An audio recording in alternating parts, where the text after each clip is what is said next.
지금이 사순절 기간입니다, 여러분들. 그리고 또 오늘은 성참의 귀한 은혜 앞에 있죠. 그래서 오늘 이 예배에는 우리가 다시 한번 복음에 대해서 귀를 기울여야 될 필요가 있습니다. 아마 제일 기본이 되는 대로 돌아가야 할 겁니다. 그래서 고린도전서 1장 18절부터 25절까지의 본문을 우리가 같이 읽은 겁니다. 고린도전서 1장 앞에 특별히 고린도전서 전체가 그렇지만 특별히 1장 2장에 걸쳐서요, 사도 바울이 고린도 교회에게 복음을 다시 한번 확인시킵니다. 왜냐하면 고린도 교회에 여러 가지 문제가 많았습니다. 고린도 교회는 화려했던 동네예요. 고린도라는 곳이 눈에 띄는 것들이 많고 마음을 빼앗아가는 것들이 많고 부유하고 정신없는 곳이 고린도 교회입니다. 아마 우리가 사는 삶의 현실과 가장 비슷한 곳이 아마 신약 시대에는 고린도가 아니었을까 싶을 만큼 여러 가지 화려한 것들, 그리고 사람들의 마음을 빼앗는 것들이 많아요. 그 고린도 교회, 그리고 그 고린도 교회 성도들에게 다시 한번 복음을 확인시킵니다. 여러분들이 오늘 본문을 읽었지만 여기에 멸망하는 자들, 그리고 구원을 얻은 사람들 분명하게 구분을 하고는 있어요. 하지만 이건 조금 과장한 겁니다. 교회 바깥에 멸망하는 사람들에 대해서는 이야기할 필요가 없어요. 사실은 교회 안에 있는 사람들 가운데도 구원을 얻은 사람들답지 못하게, 또 믿음의 사람들답지 못하게 멸망하는 사람들처럼, 세상에 지혜 있는 사람들처럼 사는 사람들이 있기 때문에 사실은 이 말씀을 전하는 겁니다. 오늘 우리가 다시 한번 복음에 대해서 귀를 기울이려고 합니다. 오늘 본문은 복음에 대해서 이렇게 설명해요. 십자가의 도라는 말 한마디로 설명합니다. 18절에 있어요. 십자가의 도입니다. 십자가의 도의 내용은 23절에서 조금 더 분명하게 얘기가 돼요. 십자가에 못 박힌 그리스도예요. 십자가의 도, 십자가가 알려주는 진리는 한마디 말로는 뭐라고요? 십자가에 못 박힌 그리스도라는, 어쩌면 그 진리입니다. 십자가에 못 박힌 그리스도라는 말, 이 말이요, 사람들을 어렵게 합니다. 이건 교회 바깥에 있는 사람들을 어렵게 할 뿐만 아니라 교회 안에 있는 사람들, 구원을 이루어가는 그 사람들에게도 어려움을 가져다 주죠. 이 얘기가 밖에 있는 사람들이 아니라 안에 있는 사람들이 들어야 된다는 것은 어떻게 알 수 있냐면요, 18절에 보시면 이렇게 되어 있습니다. 십자가의 도가 멸망하는 자들에게는 미련한 거예요.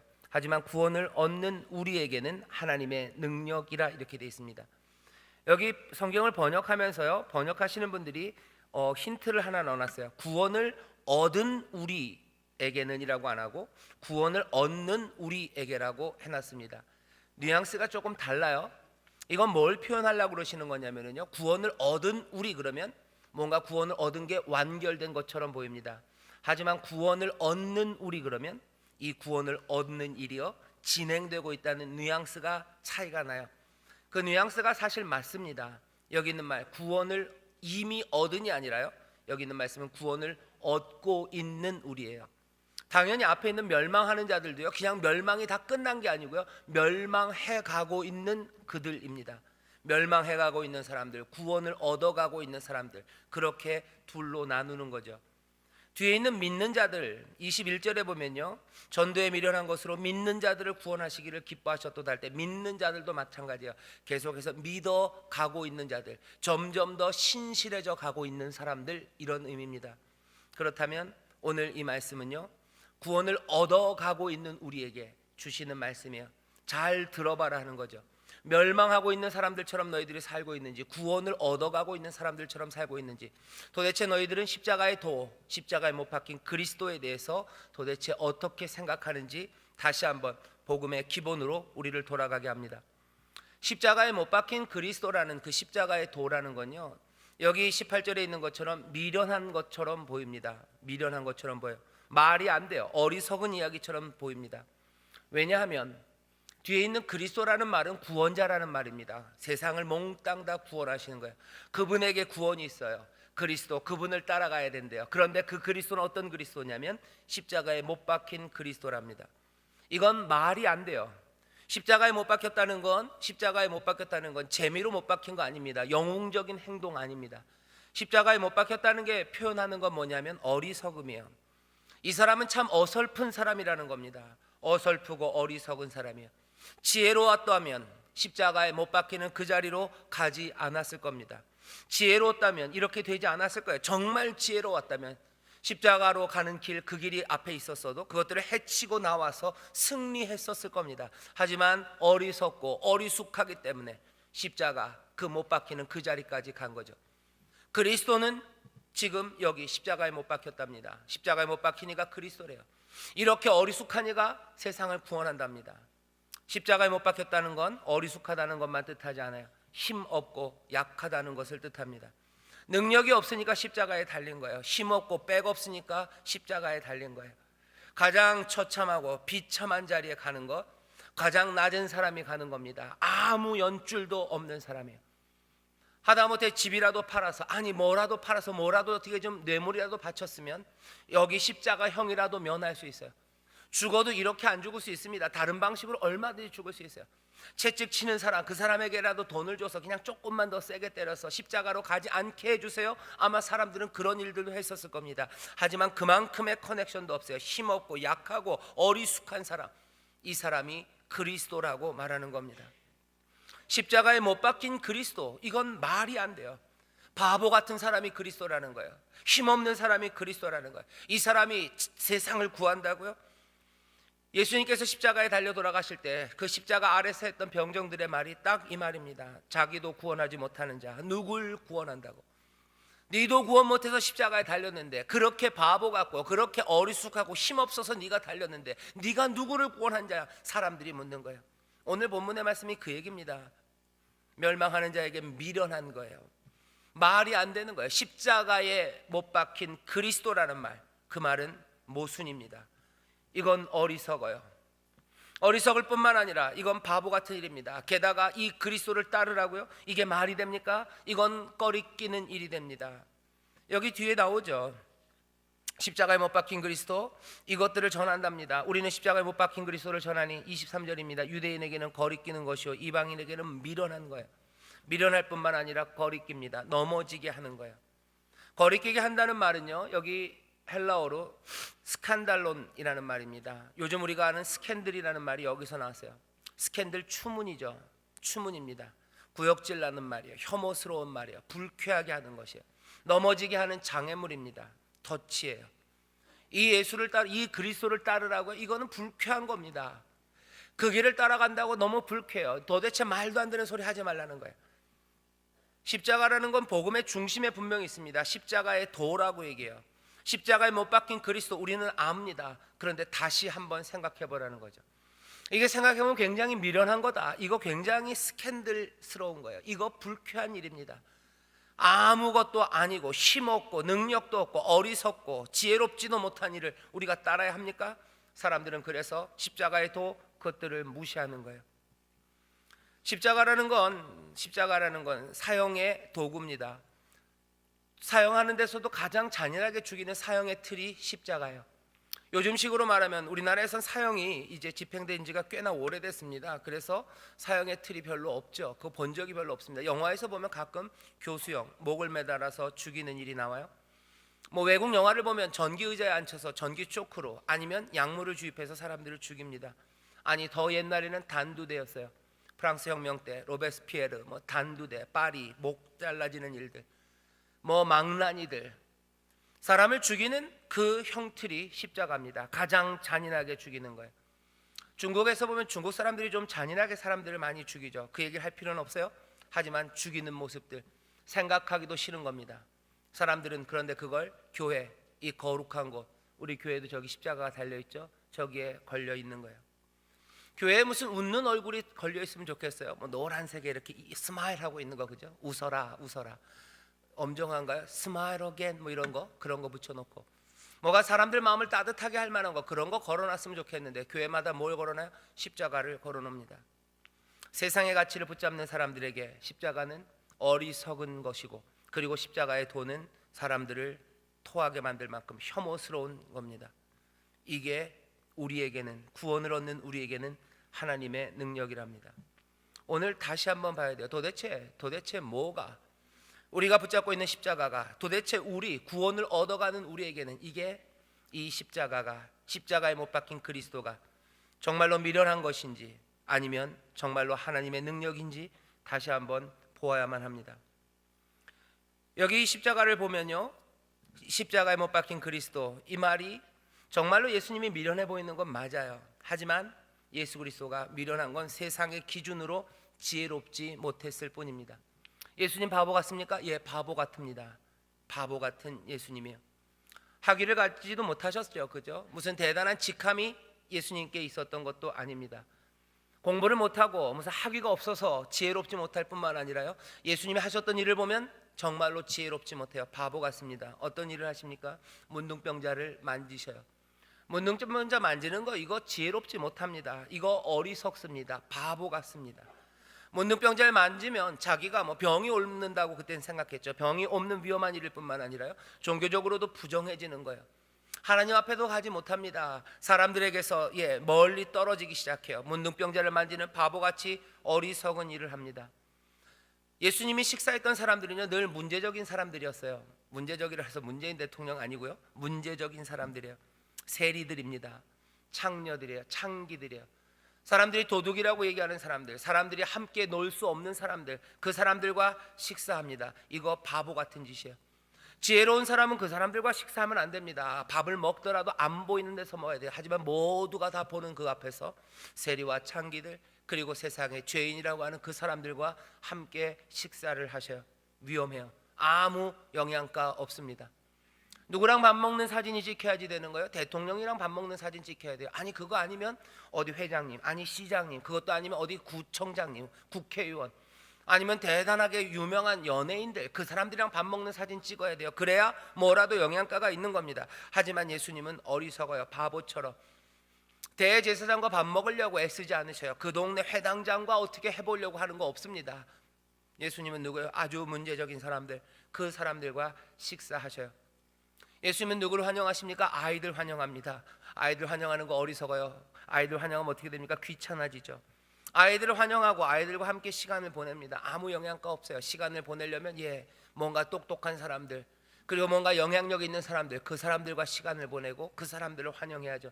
하지만 예수님은 아이들을 환영하고 그들과 시간을 보내셔요.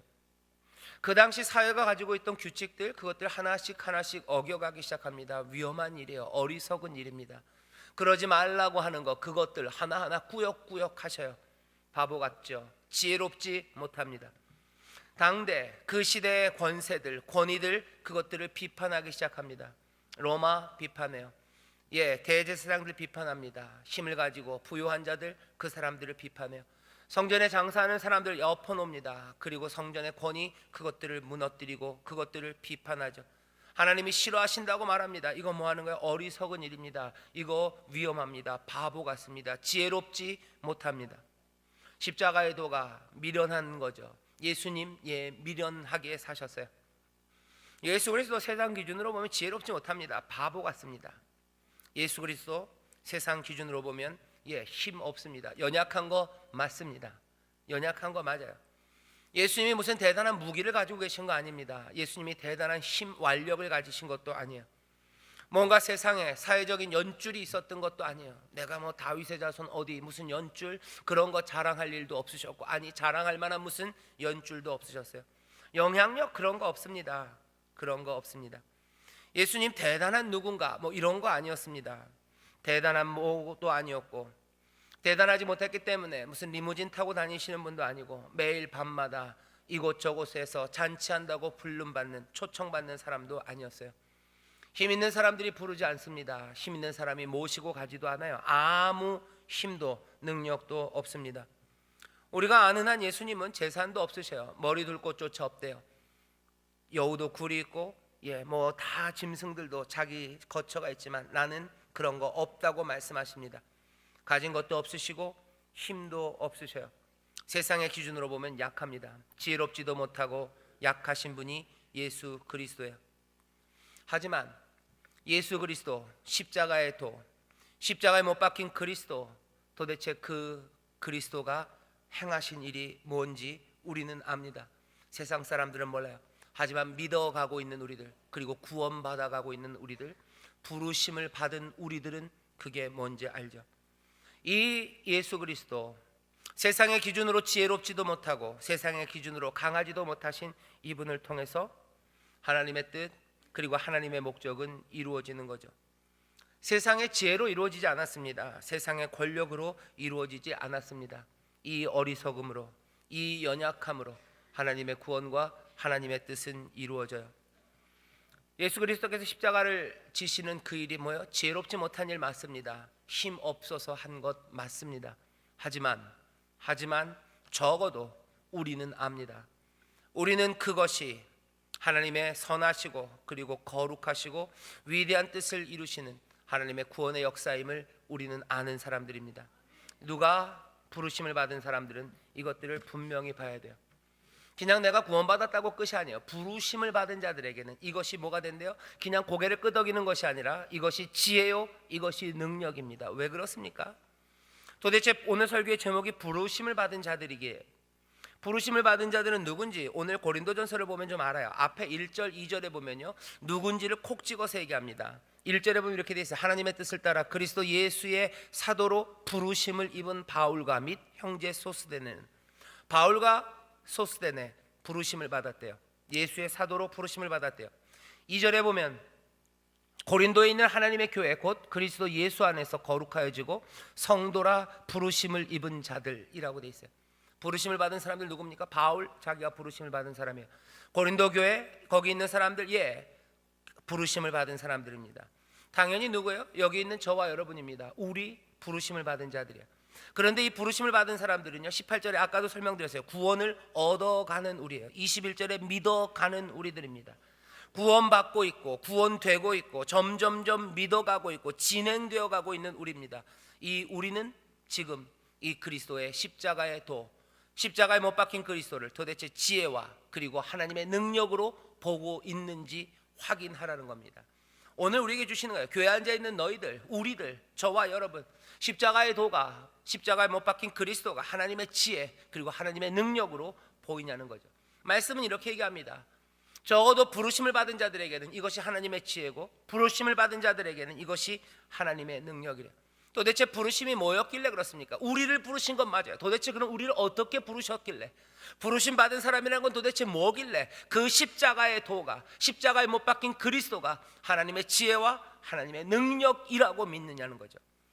부르심에 대해서 여러분들 아십니다. 하나님이 부르셔요. 하나님이 백성들을 부르십니다. 이스라엘을 부르셨어요. 아무것도 아니었던 자들을 부르십니다. 아브라함을 부르셔요. 하나님이 부르시죠. 왜 부르십니까? 하나님이 부르셔서 그냥 끝난 거예요? 한번 이름 부르고 끝인 거예요? 그냥 심심해서 부르셨어요? 그냥 예소라 하고 할아버지가 부르시면 그냥 대답 한번 네 하면 끝나는 그런 부르심입니까? 아니, 그렇지 않습니다. 성경에 나오는 부르심은요, 그냥 심심해서 부르시는 거 아니에요. 부르심은 특별합니다. 부르심은 다른 삶으로 부르시는 거예요. 이스라엘을 부르셔요. 아브라함을 부르실 때 뭐예요? 너 내가 지목한 그곳으로 가라 하는 거예요. 세상에서 살아가는 방식 말고 너는 내 명령 따라, 내 약속 따라 살아가는 새로운 삶을 살라는 거죠. 사람들은 아비 집에서 살았어요. 친척에게 살았어요. 본토에서 삽니다. 하지만 이제 아브라함에게는 다른 방식으로 살라는 거예요.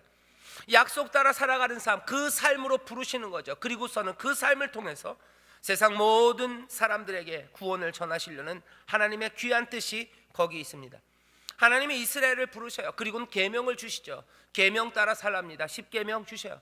너희들 이 계명 따라 살아라. 그래서 어떻게 하라고? 이 뒤틀린 세상, 이 죄로 말미암아 어두워져 버린 이 세상에서 도대체 소망이 어디에 있는지, 그리고 이 회복의 길이 어디에 있는지 다시 한번 여호와 하나님께로 나와서 하나님의 은혜, 하나님이 주시는 생명, 그것들을 모두가 누리도록 누구를? 이스라엘을 부르신 겁니다.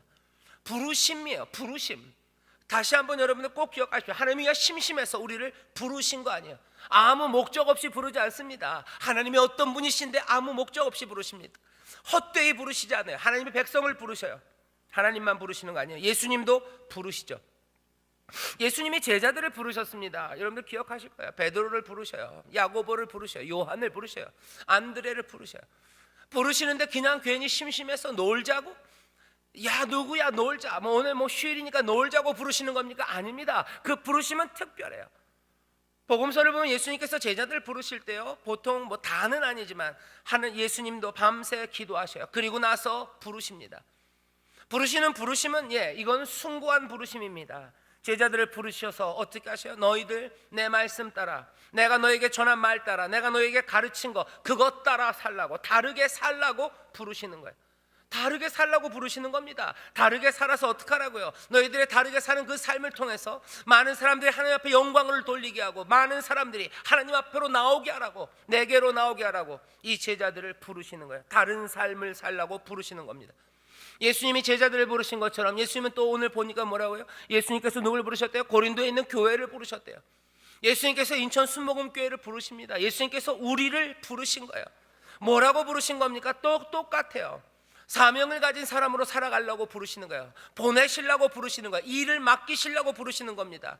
마태복음에 보면 뭐라고 되어 있어요? 세상의 빛이 되라고 하시고 세상의 소금이 되라고 하십니다. 세상의 어두움 가운데 있는 그 세상을 밝히라고, 이웃들을 다시 한번 살맛나게 만들어주려고, 소금이 되라고, 뒤틀려버린 것 그리고 잘못된 것들 그거 드러내고, 빛이 되어 드러내고, 거기에 다시 한번 소망 가운데 어떻게 회복될지를 보이라고, 이 세상 너희들이 살아가고 있는 이웃들, 이 주변 동네들 거기 살만하게 만들라고, 뭘 통해서요? 주가 우리에게 주신 사명 그것들 감당하면서 주님 말씀대로 살아가며 세상을 바꿔내는 그 일, 그 사명 감당하라고 우리를 부르신 겁니다. 다른 삶으로 부르셔요. 달리 살라고 우리를 부르신 겁니다. 부르심은 그래서 위대한 부르심이에요. 이건 거대한 부르심입니다. 그냥 부르셔서 대답 드리려고 하시는 거 아니에요. 여러분들 그렇게 생각하시는 거예요? 예수님께서 우리 이름 부를 때 네 하고 대답하면 그냥 하늘나라로 쓱 올라가고 끝인 것 같으셔요? 아니에요. 출석 체크하시려고 그러는 거 아니에요.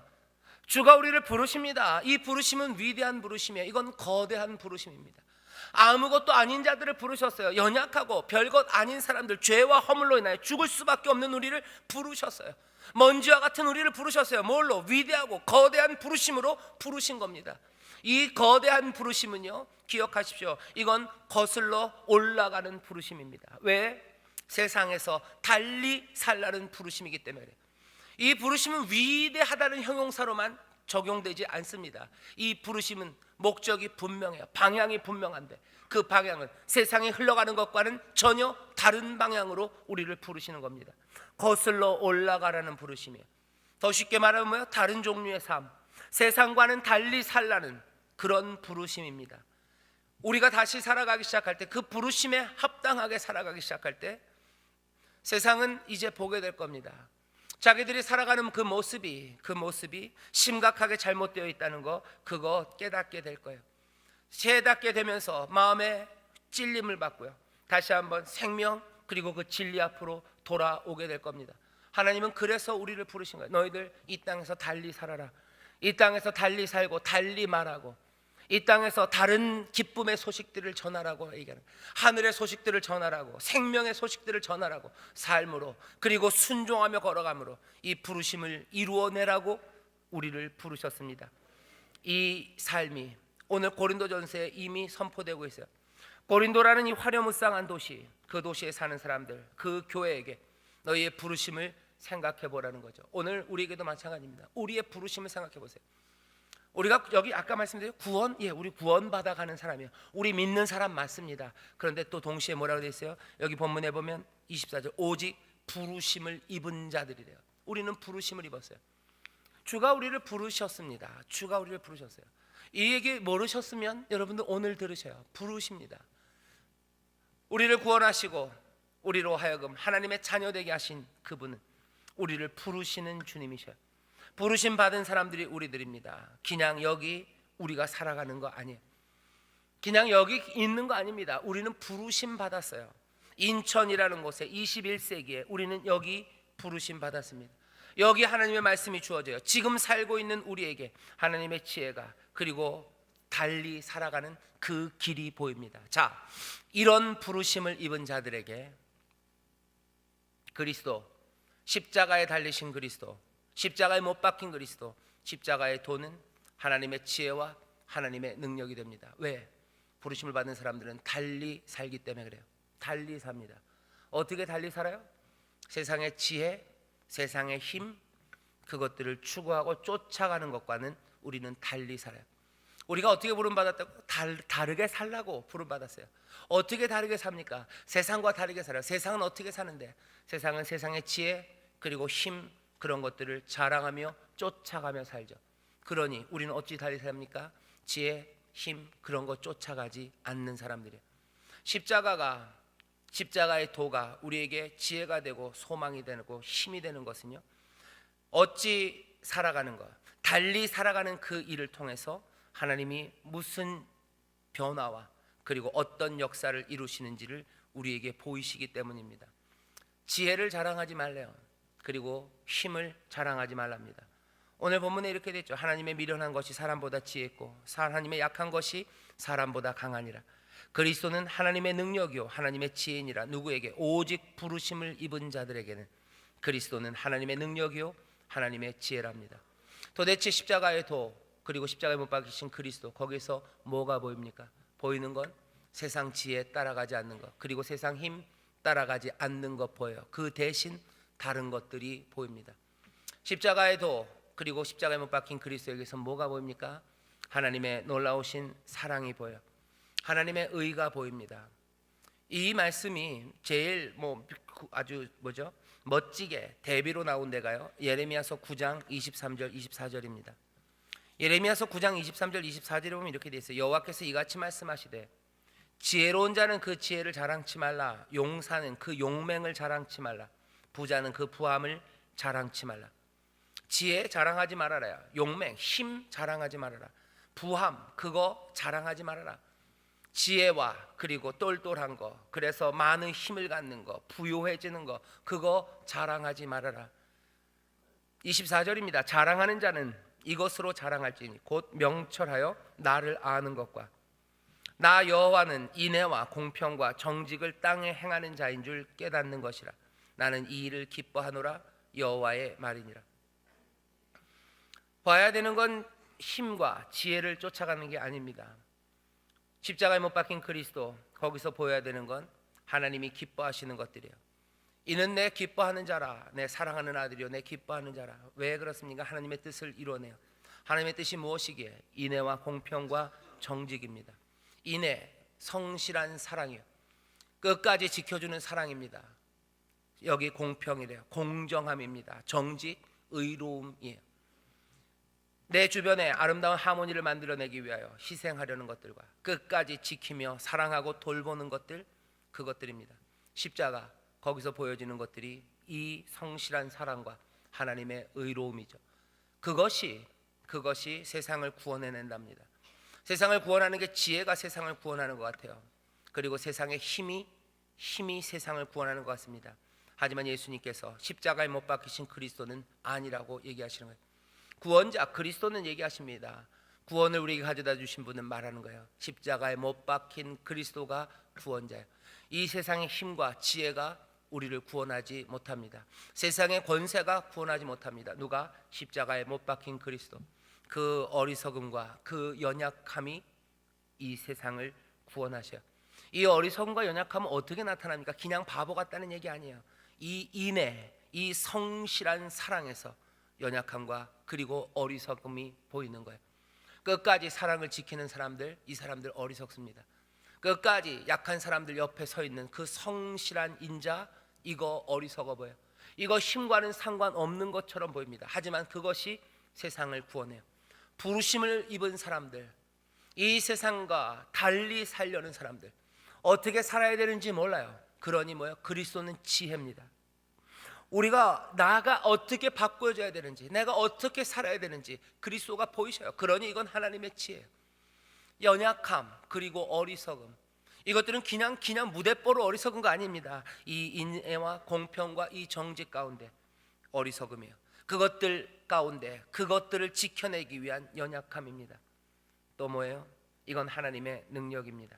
이것들을 행하게 하는 능력이에요. 무엇을 행합니까? 이 인애와 공평과 이 정직을 행하기 시작하는 것. 여기에 하나님의 능력, 이것은 세상을 바꿔 나가요. 나를 바꾸고 그리고 세상을 바꾸는 건 여전히 그리스도십니다. 그리스도는 하나님의 지혜와 하나님의 능력이셔요. 누구에게? 부르심을 입은 자들에게 그렇습니다. 우리에게 그렇다는 거예요. 다시 한번 보라는 거죠. 여기 고린도 교회 성도들처럼 인천 수목원교회 성도들이 있어요. 부르심을 받았어요. 나를 부르셨어요. 우리를 부르셨어요. 우리에게 사명을 주여 빛으로 소금으로 살라고 하십니다. 그 일을 통해서 세상을 바꾸실 거예요. 이 부르심을 받은 사람들은 그리스도가 달리 보입니다. 어떻게 달리 살아야 되는지를 알려주셔요. 어떻게 달리 사는 그 삶이 어떤 능력으로 어떤 변화를 만들어가는지 우리에게 보이셔요. 그러니 그리스도는 하나님의 지혜고 하나님의 능력입니다. 그리스도의 어리석었던 그것들을 여러분들 다시 한번 보셔요. 그리스도의 연약함을 다시 한번 보셔요. 그리고 그것들이 만들어냈던 삶의 방향들, 그 인애와 공평과 정직을 다시 한번 보셔요. 그리고 그리스도를 통해서 이루시는 하나님의 놀라운 역사와 구원을 다시 한번 보셔요. 그러면 우리의 인생이 걸어가야 되는 길들이 보입니다. 부르심을 입은 자들이 살아가야 되는 그 길이 보여요. 그러니 뭡니까? 지혜로운 사람이. 그 길이 정말로 허망하게 꺾어질 길이 아니라 하나님의 능력 가운데 이루어지고 그 변화, 그 바꾸는 열매가 이제 맺혀질 것들이 뭘 통해서? 그리스도를 통해서, 부활하신 그리스도를 통해서 우리 가운데 분명히 보입니다. 그리스도는 하나님의 지혜, 하나님의 능력, 누구에게? 부르심을 받은 자들에게 그렇습니다. 우리는 멸망으로 가지 않아요. 우리는 구원으로 가고 있어요. 우리는 믿음으로 나아가기 시작합니다. 부르심을 받은 여러분들, 그리스도를, 십자가에 못 박힌 그리스도를 사랑으로 보시고 거기에서 지혜와 능력을, 이 땅이 아니라 하나님의 지혜와 하나님의 능력을 발견하시며 부르심 받은 자들답게 한 걸음 한 걸음 성실하게 주를 따라 구원의 역사를 이루는 복된 이들이 되시기를 주의 이름으로 축원합니다. 기도하겠습니다. 하나님 아버지, 감사합니다. 부르심을 입은 자들이 여기 있습니다. 아버지 하나님, 우리가 위대하게 부르시어서 아버지 하나님 한 그리스도의 몸으로 선 이들임을 다시 한번 보게 하여 주시옵소서. 아버지 하나님, 교회입니다. 아버지 하나님, 그리스도의 몸입니다. 아버지, 이 땅에 구원을 이루라는 아버지 그 사명을 받은 이들입니다. 아버지 하나님이시여, 정말로 부르심을 입은 자들이 여기 있사오니 오늘 이 시간 다시 한번 십자가에 못 박히신 그리스도 바라보게 하시며 또한 영접하게 하시며 주여 그 안에서 하늘의 지혜와 능력으로 채워 주시옵소서. 감사드리며 예수님 이름으로 기도하옵나이다. 아멘.